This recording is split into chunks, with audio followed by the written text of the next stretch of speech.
Hi guys, it's Dan Taylor here. Dan Taylor from the Commercial Club. Hope you're all well. Hope you're having a good one. And today we're back in not so sunny Scotland actually. As you can see, Marbella, Mallorca no more. But I'm sure we'll be back there soon. But anyway, we're back in Scotland. It's absolutely beautiful. We've got the fire on, keep us warm. It's winter already. And we've been shooting a couple of short Commercial Club chunks, small bite-sized information pieces to get you really used to commercial property. Because if you're a residential, service accommodation or HMO property investor right now, you're probably growingly concerned about the extra taxation, the recent government tax grab that's ongoing, the increasing legislation on a yearly basis. My goodness, the costs seem to always go one way, my friends tell me.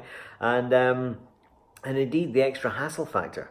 All my friends who are in the residential service accommodation and HMO space, they seem to not have much time on their hands. They seem to have a lot of hassle going on, which really goes against the whole reason why we all started property in the first place, which is time freedom. Where, if you're anything like me, freedom is number one for me.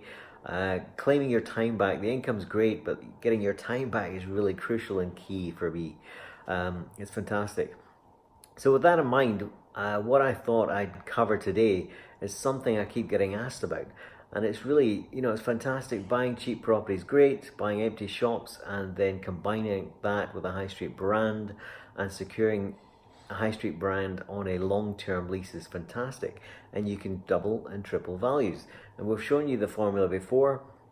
We've shown you how we reverse engineer the process so that we actually go and try and find the brand requirements, the tenants requirements, the Starbucks, the Dominos, the Co-op Food, Co-op Funeral Care, where they want to be, and then we go and hunt for shops there, in that place.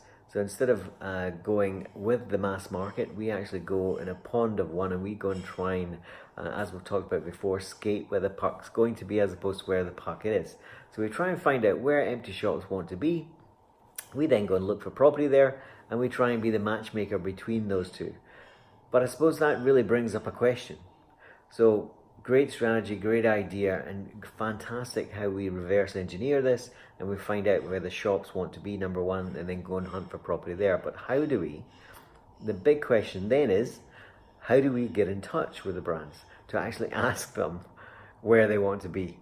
And that's a great question, and that's something we'll cover today. And you probably think it's really complicated, but it's let me say first, it's not easy, because getting this kind of income, this kind of time freedom, you don't get for nothing. There's work to be done, but it is incredibly simple. It just demands patience and persistence.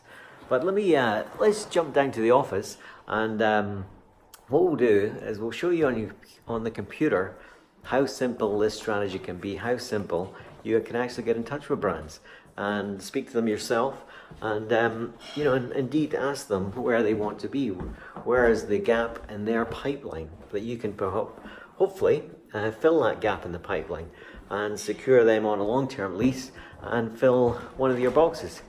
But before we do that, let me just introduce you to my gorgeous wife, Elaine. Hi. What are we having this evening? Minestrone soup. Minestrone soup, fantastic. So anyway, so let's jump into the office. Just so you know, there's a guard dog called Boo. Don't try and break into this house or you'll have this boy to deal with. But moving on, if we pop into the office, and I shall show you how simple it is to find these brands. Let me fire the computer up. And you'll realize how really simple things can become.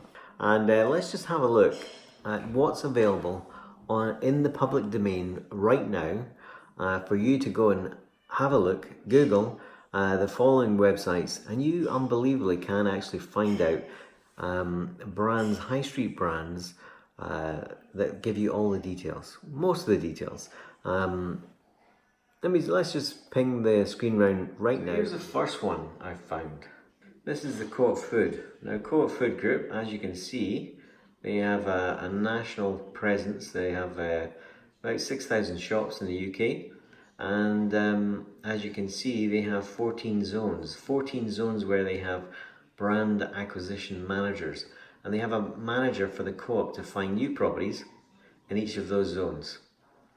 So it tells you very distinctly which area is how they're chunked up. And if you pop down here, guess what? North, South, London, you'll see exactly who you need to phone, when you need to phone them, and email addresses, names and phone numbers. So you can actually pick up the phone to the co-op, their regional acquisition manager, and ask them where they have a gap in their pipeline, where they want to be over the next 6+ months, and team up with them to start looking for commercial property, empty shops, distressed businesses in those areas where they want to expand. Now here's another one we've brought up, Costa Coffee. And incredibly on here, when I was securing my first Costa Coffee, I called a number of different people. This website was not up at the time, it was a little bit harder, but these days they're more organised. And this lady here, Suzanne Agnew, is the lady I eventually got hold of. Now to get hold of Suzanne, I had to do a number of different LinkedIn opportunities, a number of LinkedIn kind of leads who then put me on to somebody else. But I eventually found her, and she put me on to her retained agent in the area, and we managed to secure Costa on a 15-year lease. Now, for those half a dozen phone calls or so I did and 3 LinkedIn pings, the end result was pretty cool. We got Costa on a 15-year at 36k a year, and then there's rent reviews coming up at 5 years and 10 years. If we look at the next one I've got up, this is the British Heart Foundation, another great tenant to have. And why are they such a great tenant to have? Well, I suppose one of the biggest reasons is the fact that they, in terms of a business, a charity, I mean, number one, they do not buy products, they don't pay for staff costs, they don't pay for rates. So it's pretty, it's an incredible business environment where, imagine if you're selling stock and you got all your stock for free. And then imagine all your employees, came every day and didn't expect any wages at the end of the week. And then their rates are free as well. It's incredible. I love all the charities. Now moving on, who's next? Oh, we have Dominos here.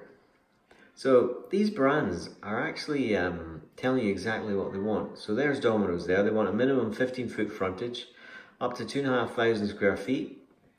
They want a minimum ground floor of 1,000 square feet, or potential smaller with the ability to expand. They want high visibility. What they also need, it says parking available. They need the ability to circulate 15 cars on a Friday and Saturday night. Not parking for 15. There might be 2 or 3 or 4 parked at any one time on a slow park. But as you know, every Domino's is very, very busy. So who's next? There's Greg's, advertising exactly what they're after, where they're after it. And look at this. It gives you examples of shops they've done before. So that looks like it could be the corner of a hotel turned into a shop. This looks like obviously is it a light industrial that's turned into a Greg's or office possibly. And on here, look at this property. Can we zoom in? Yes, of course we can. We have the technology. Maybe we don't. So they've turned it into that, and again another property here that's a slight extension on the side of that existing property, and indeed this one down here, another empty shop. And look, even gives you names, numbers, and email addresses, who to phone, exactly what they're after, 800 to 1,500 square feet, and absolutely incredible information at your fingertips. The next one, Starbucks, again, same kind of information. You can email them, Papa John's, Cafe Nero is the kind of information they're after, or sites are after, 800 to 2,000 square foot. Minimum width 18 foot. We want busy locations, and this is public domain information, and really is that they're advertising, they're spending money in magazines like Property Week to try and expand their portfolio. And if we go back to Co-op, you see here they've got 14 different brand acquisition managers. And now these 14 brand acquisition managers all have a retained agent each.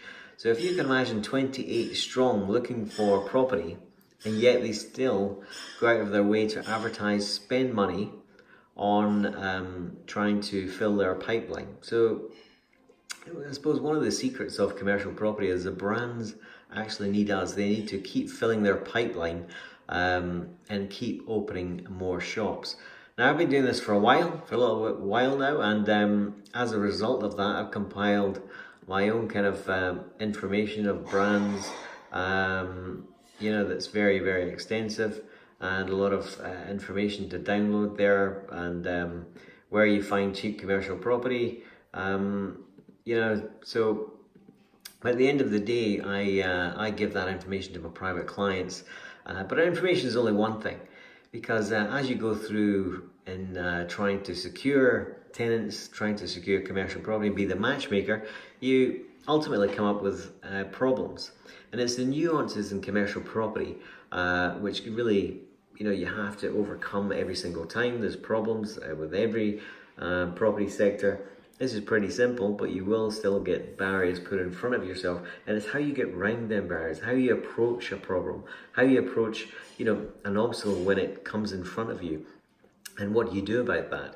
And it's, that is why I have some private clients, and we really help them through and secure their first deal, and which is really kind of lights me up when somebody comes from a buy-to-let background and they manage to secure their first commercial property deal and their first national brand simultaneously, not buying a liability but buying an investment and coupling the two together at the point of acquisition. That, ladies and gentlemen, is why I started my private client thing, and it really it excites me, and I hope this is helpful today, and I hope you take some knowledge from this, and I hope you go out and start perhaps looking into commercial property a little bit more. Hey guys, I hope you enjoyed that, and I hope you found it informative. And we'll be continuing doing these commercial club little bite-sized chunks of information to help you on your journey. We really want to create valuable content that actually helps you do the doing. There's no point getting information that you can actually implement. So if there's any suggestions on what you would like covered, perhaps in the near future, then if there's enough people want a topic covered, then we'll certainly do that. And and again, if there's anybody that that's in property investing and may benefit from this, then please share. And hopefully you enjoyed this, and hopefully you'll enjoy the future ones coming up. So anyway, this is Dan Taylor. Thank you very much for watching, and look forward to chatting to you again.